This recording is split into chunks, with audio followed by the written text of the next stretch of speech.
performance from our very own choir, I'd like to invite Ajiachin onto stage to deliver the presidential address.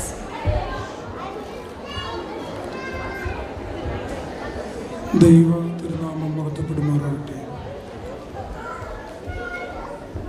വന്യരായ Sajin baby അച്ഛൻ, ബഹുമാനപ്പെട്ട Ferdinand പത്രോസ് അച്ഛൻ, മാതാപിതാക്കളെ, സഹോദരങ്ങളെ, കുഞ്ഞുങ്ങളെ, ക്രിസ്മസിൻ്റെ വരവ് പ്രകൃതി പോലും ഒരുക്കുന്ന കാലമാണ്. ചൂടുള്ള ദേശങ്ങളിൽ തണുപ്പും, തണുപ്പിൻ്റെ നട്ടോട്ടത്തിൽ ഒരു കുളിരും ഒക്കെ മാറി ചൂടിൻ്റെ അവസ്ഥ. ഓരോ ക്രിസ്മസും നമ്മുടെ ജീവിതത്തിൽ തിരുപ്പിറവിയുടെ ഒരു ഓർമ്മപ്പെടുത്തലാണ്. ഇന്ന് നമ്മളിവിടെ ഒത്തുചേരുമ്പോൾ ഡിസംബർ 1 അതിൻ്റെ ഒരു തുടക്കമാണ്.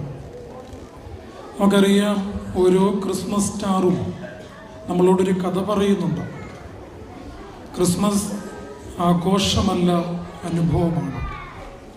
ഈ സ്റ്റാർ നമ്മളോട് പറയുന്ന അനുഭവം മറ്റൊന്നുമല്ല.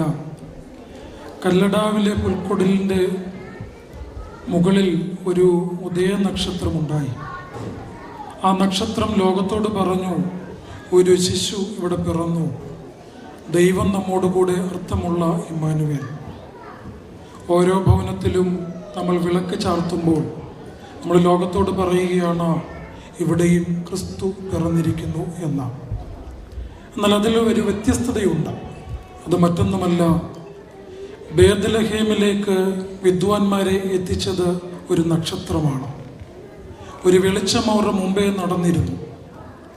ആ വെളിച്ചം ക്രിസ്തുവിൻ്റെ പാദങ്ങളെ ചുംബിക്കുവാൻ അവരെ പ്രാപ്തരാക്കി. നമ്മുടെ ജീവിതത്തിലും നമ്മൾ ഓർക്കേണ്ടത്, നമ്മുടെ ജീവിതത്തിലും ഇങ്ങനെ ആരെങ്കിലുമൊക്കെ ഇല്ലേ ഒരു വെളിച്ചം പകർന്നവർ, ഒരു നക്ഷത്രമായവർ? അത് നമ്മുടെ ജീവിതത്തിൽ നമ്മളെ ഒരുപാട് അനുഗ്രഹങ്ങളിലേക്ക് എത്തിച്ചിട്ടുണ്ട്. നാം ഓർക്കുക, എനിക്ക് നിങ്ങളോട് ചോദിക്കാൻ ഒരു ചോദ്യമുണ്ട്. നമ്മൾ ആർക്കെങ്കിലും, ആരുടെയെങ്കിലും ജീവിതത്തിൽ ഒരു നക്ഷത്രമോ ഒരു വെളിച്ചമോ ആയിട്ടുണ്ടോ? ഇതാണ് എനിക്ക് നിങ്ങളോട് സന്ധ്യയിൽ ആവശ്യപ്പെടാനുള്ള ഒരു ചോദ്യം.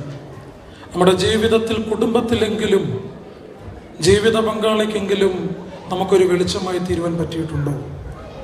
നമ്മുടെ ജീവിതത്തിൽ നമുക്കറിയാം, നമ്മൾ ചിലരൊക്കെ പറയുന്ന കേട്ടിട്ടുണ്ട്, എൻ്റെ അപ്പനെ കാണുമ്പോൾ ഞാൻ ദൈവത്തെ കാണുന്നത് പോലെയാണ് എന്ന്.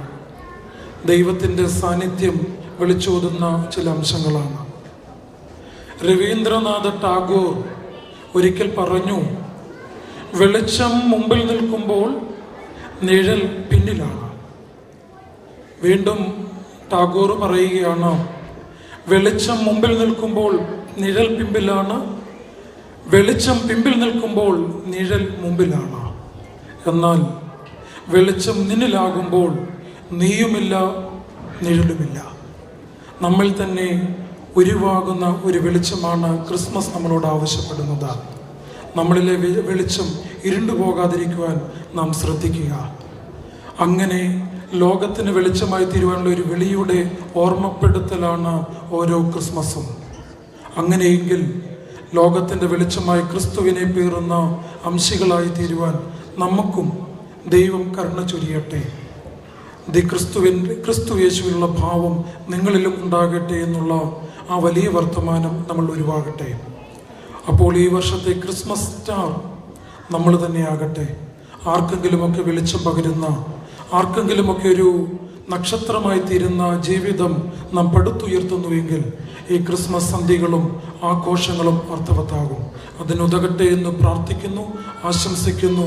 ദൈവം ഏവരെയും അനുഗ്രഹിക്കട്ടെ.